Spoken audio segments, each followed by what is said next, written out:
ቢስሚ ቢስ ሲንን በደንብ አድርጋችሁ ያዘርጓት።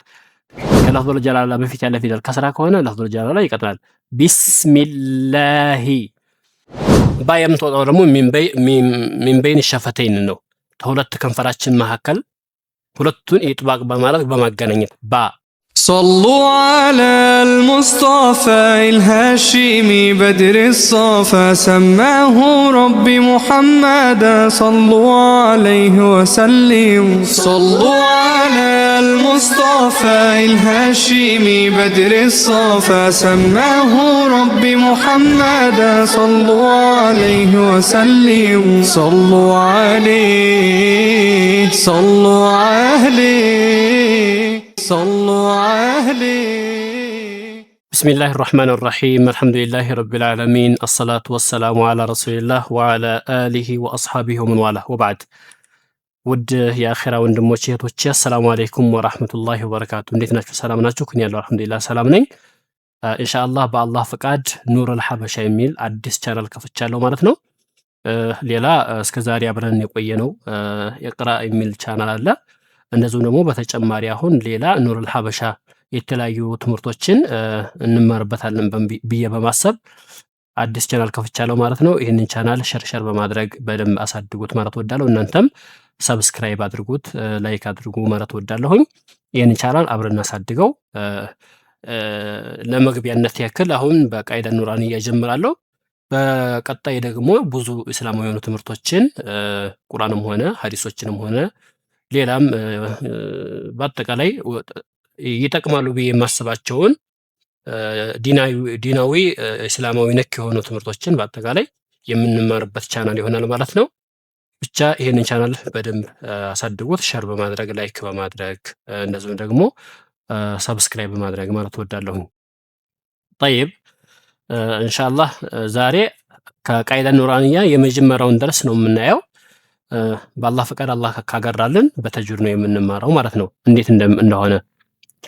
እሺ ቢስሚላሂ الرحمن الرحيم እንግዲያው በቢስሚላህ ነው የጀመረው። ሁሉም ነገር በቢስሚላህ ስለሚጀመር ማለት ነው። ቢስሚ ቢስ ሲንን በደንብ አድርጋችሁ ያዘርጓት። ቢስሚ ሚ ይሄ አላህ የሚለው ለፍዙል ጀላላ ይቀጥላል። ለምን? ሚም ከስራ ስለሆነች ማለት ነው። ከለፍዙል ጀላላ በፊት ያለ ፊደል ከስራ ከሆነ ለፍዙል ጀላላ ይቀጥላል። ቢስሚላሂ ቢስሚላሂ ተዛ ራ እንደምትመለከቱት ሸዳ ነው፣ ይወፍራል፣ ይጠብቃልም ይወፍራልም ማለት ነው። ቢስሚላሂ አራ ብለን ማለት ነው። ተዛ ሐ ደግሞ ተጉሮሯችን ተወሰጠ ሐልቅ ከመካከለኛው ጉሮሯችን ስለሚወጣ በቀጭኑ ሐ በማለት ማውጣት ይኖርብናል ማለት ነው። ቢስሚላሂ ረሕማኒ እዛ ይህንኛውንም ራ ሽዳ እናደርገዋለን፣ እናጠብቀዋለን፣ እናወፍረዋለን። ሐንም ልክ እዚህ ጋር ተወሰጠል ሐልቅ እንዳወጣ ነው። እችንም ከወሰጠል ሐልቅ በማውጣት እናቀጥራታለን ማለት ነው። ቢስሚላሂ ረሕማኒ ረሒም በዚህ መልኩ አስተካክላችሁ ቅሩ ማለት ነው። እኔ በቻልኩት አቅም እየሞከርኩኝ ነው። ከኔ በተሻለ ሁኔታ እውቀት ያላቸው ብዙ ልምድ ያላቸው ሰዎች አሉ። እነሱ ጋር በአካልም ሆነ በኦንላይን እየቀረባችሁ በደንብ ለመማር ሞክሩ ማለት ነው። ቢስሚላሂ ረሕማኒ ረሒም طيب በቃይዳ ኑራንያ የጀመርነው ቃይዳ ኑራንያ ለአረብኛ ለሁሉም ለቁርአንም ሆነ ለማንኛቸውም አረቢክ ነክ ለሆኑ ነገራቶች ወሳኝ ስለሆኑ ነው። የሰው ልጅ አንድን ቋንቋ ለማወቅ ለመማር መጀመሪያ የሚጀምረው ከፊደል ነው። ፊደል ነው ለአረብኛ ፊደል ደግሞ ወሳኝ የሚሆነው ቃይዳ ኑራንያ ነው ማለት ነው። ቃይዳ ኑራንያ ማንኛቸውም ሰው ማወቅ ያስፈልጋል፣ ግዴታ ነው ማለት ነው። ምክንያቱም አረብኛን ለማወቅ መጀመሪያ ከመጀመሪያው ከመሰረቱ ከአሳሱ መነሳት ስላለበት ማለት ነው።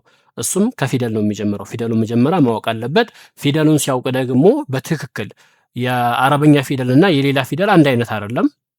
የአረብኛ ፊደልና የሌላኛው ፊደል ይለያያል። የሌላኛው ፊደል ለምሳሌ እንግሊዝኛም ሆነ አማርኛ ሌላው ማንኛቸውም ፊደል ዝም ብለን ነው የምናነበው ማለት ነው። አረብኛ ሆነ ግን የሚወፍር አለ፣ የሚቀጥን አለ፣ ተጉሮሮ የሚወጣ አለ፣ ሁሉም የራሱ መውጫ ቦታ አለውና ያንንም ማወቅ ያስፈልጋል ማለት ነው።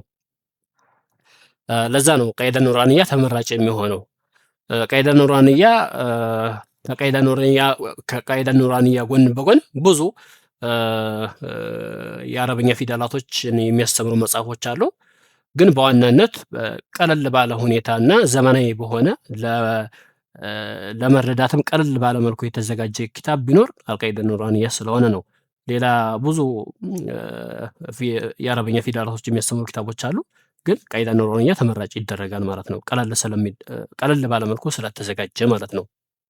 እሺ አደርሱል አወል ያው አነባበቡንም ማስተካከል ያስፈልጋል። አደርሱል አወል ሑሩፉል ሂጃኢል ሙፍረዳ ሑሩፉል ሂጃኢል ሙፍረዳ። አሁን ሑሩፉል ሂጃኢል ሙፍረዳ ማለት አደርሱል አወል ማለት የመጀመሪያው ትምህርት ማለት ነው። ደርስ ማለት ትምህርት ነው። አልአወል የመጀመሪያው ትምህርት መጀመሪያ የሚጀምረው ማለት ነው። የመጀመሪያው ክፍል እንደማለት ነው። ሑሩፍ ማለት ደግሞ ፊደላቶች። አሁን እዚህ ጋር አረበኛውንም ግርምግራችንን እንማራለን። ሑሩፍ ማለት ብዙ ሲሆኑ ፊደላቶች ማለት ነው። አልሂጃ ሂጃ ማለት ደግሞ ሂጃ ተሐጅ የሚደረግበት ማለት ነው። አልሙፍረዳ ማለት ደግሞ አንዳንድ የሆኑ ተርኪብ ያልሆኑ አንዳንድ የሆኑ ማለት ነው። አንዳንድ የሆኑ ሙፍረዳ ማለት ጠይብ። እዚህ ጋር እንደምትመለከቱት ይሄ እንደ አንድ ቁጥር ቆም ያለው አሊፍ ነው። አሊፍ ሲጻፍ ይሄ ጥቁሩ ነው የሚጻፈው አሊፍ በዚህ መልኩ ማለት ነው። ነገር ግን የምናነበው እቺ በቀይ ከለር ከላይ ያለችውን አሊፍ ነው የምትለው። 3 ፊደል ናት። እቺ አለች፣ ላም አለች፣ ፋ አለች። 3 ፊደል አሊፍ አሊፍ አ አን ስንቀራለ ብቻ አ ነው የምንለው። አ ማንልም ዝም ብለን ሳናካብር ቀለል አድርገን አ ብለን ነው የምንቀራው። ለምን? ከአቅሰል ሐልቅ ተጎሮሯችን መጀመሪያ ከደረታችን በኩል ካለው ጎድጎድ ካለው ቦታ ከዛ ውስጥ ስለሚወጣ ከአቅሰል ሐልቅ ስለሚወጣ ማለት ነው አ ብለን ነው የምንቀራው። አ እሺ፣ ቀጣይ ፊደል ባ ነው። ባ ይሄ በጥቁር ከላይ ያለው እዚህ ጋር ትልቁ ይሄ ፊደሉ ነው ባ። እኛ የምንቀራው ግን የምናነባው ባ ይሄን ነው። ባና አሊፍ ባንድ ሆኖ ማለት ነው። ባ እዚህ ጋር አሊፍ ላይ ተአቅሰል ሐልቅ ነው የሚወጣው ያልኩት እቺ ሐምዛዋን ነው። ሐምዛዋን አ እንጂ የአሊፍ መዱን አይደለም። መዱ ከጀውፍ ነው የሚወጣው። ባ የምትወጣው ደግሞ ሚን በይን ሸፈተይን ነው። ከሁለት ከንፈራችን መካከል ሁለቱን ኢጥባቅ በማለት በማገናኘት ባ በማገናኘት ነው የምትወጣው ማለት ነው። ተከንፈር ውስጥ ነው የምትወጣው። አትቀጥንም፣ ቀልቀላ ትደረጋለች ሳኪን ስትሆን ማለት ነው። አብ አብ በዚህ መልኩ ማለት ነው። ቀጣይ ፊደል ደግሞ ታ ነች። ታ ከላይ 2 ነጥብ አለ እንደምትመለከቱት። ይሄ እኛ የምናነበው ግን በቀይ ከለር ያላችሁን እቺን ከላይ ያላችሁን ታ ምትለው ነው። ታ ሳብ አድርገን ታ ተምላሳችን ምን ጠረፍ ሊሳን ከምላሳችን ጫፍ ነው የምትወጣው። እነዚህ ደግሞ ምን ኡሱል ተናያ العليا ከላይኛው ከጥርሳችን መብቀያ ስር ነው የምትወጣው ማለት ነው። ታ ሐምስ የሚባል ሲፋ አላት ማለት ነው። ያኒ በጣም ሳይጋነንም ያኒ ቀረብ ያለ ሰው በሚሰማው መልኩ ትንሽ የሆነ እንደ አየር ነገር መውጣት አለበት። በማለት ማለት ነው። ታ በዚህ መልኩ ማለት ነው። ሶስተኛው ፊደል ደግሞ ታ ነው። ታ ከላይ 3 ነጥብ አለው። ቅርጻቸው ይመሳሰላል። 3ቱም ማለት ነው አንድ አይነት ቅርጽ ነው ያላቸው። ባን የሚለየው ከታች 1 ነጥብ አለው። ታ ከላይ 2 ነጥብ አለው። ታ ደግሞ ከላይ 3 ነጥብ አለው። በዚህ ነው የሚለዩት ማለት ነው። ታ እቺን ነው የምንቀራው። በቀይ ከለር ያለችውን ታ ሳብ አሊፍ ስላላ ሳብ አድርገን ነው የምንቀራው። ታ ብለን ማለት ነው። ታ የምትወጣው ምንድነው?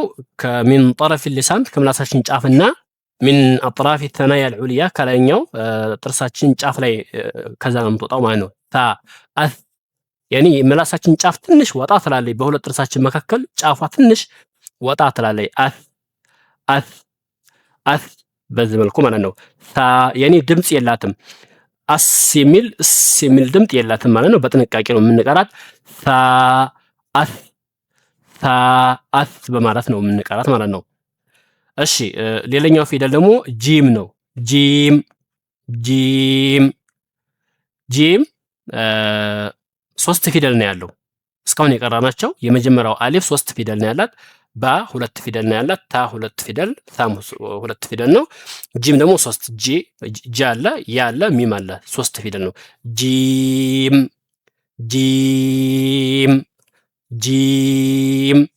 ጂም ቀልቀላ ይደረጋል። ጂም መጀመሪያ የሚወጣው ከሚን ወሰጢ አልሊሳን ከምላሳችን መካከለኛው ክፍል ላይ ነው የሚወጣው። ማማ ይሐዚህ ሚን አልሐነክ አልአዕላ ከላይኛው ድዳችን በምላሳችን መካከል ከሚቅጣጫው ጋር ማለት ነው። የቀልቀላ ፊደል ነው። ሳኪን ሲሆን ይነጠራል ማለት ነው። አጂ ተብሎ ማለት ነው። ቡሩጄ ተብሎ ይነጠራል ማለት ነው። ቀልቀላ ይደረጋል። በዚህ መልኩ ነው የሚቀራው ማለት ነው። ኢንሻአላህ የመጀመሪያዎቹን እነኚህን 5 ፊደላቶችን ለማየት ሞክረናል ማለት ነው። ለዛሬ ይሄ ይበቃናል። በቀጣይ ደግሞ የሚቀጥሉትን ፊደላቶች የምናይ ይሆናል ማለት ነው። ለዚህ ቻናል አዲስ ከሆናችሁ ይህን ቻናል ሰብስክራይብ አድርጉት። እነዚህ ደግሞ ይሄን ቪዲዮ ሸርሸር በማድረግ ቻናሉን በደንብ ቶሎ አሳድጉትና ብዙ ሰው ዘንድ ደርሶ እውቀትን ኢልምን እንድንማርበት የኢልም ቤታችን እንዲሆነን ማለት ነው። የዛሬን ጨርሻለሁ። ረበና አቲና ፊ ዱንያ ሐሰና ወፊ ልአኺረቲ ሐሰነተን ወቂና አዛበ ናር ወሰለላሁ ወሰለም አላ ነቢና ሙሐመድ ወጀዛኩሙላሁ ኸይረን ወሰላሙ አለይኩም ወራህመቱላሂ ወበረካቱሁ።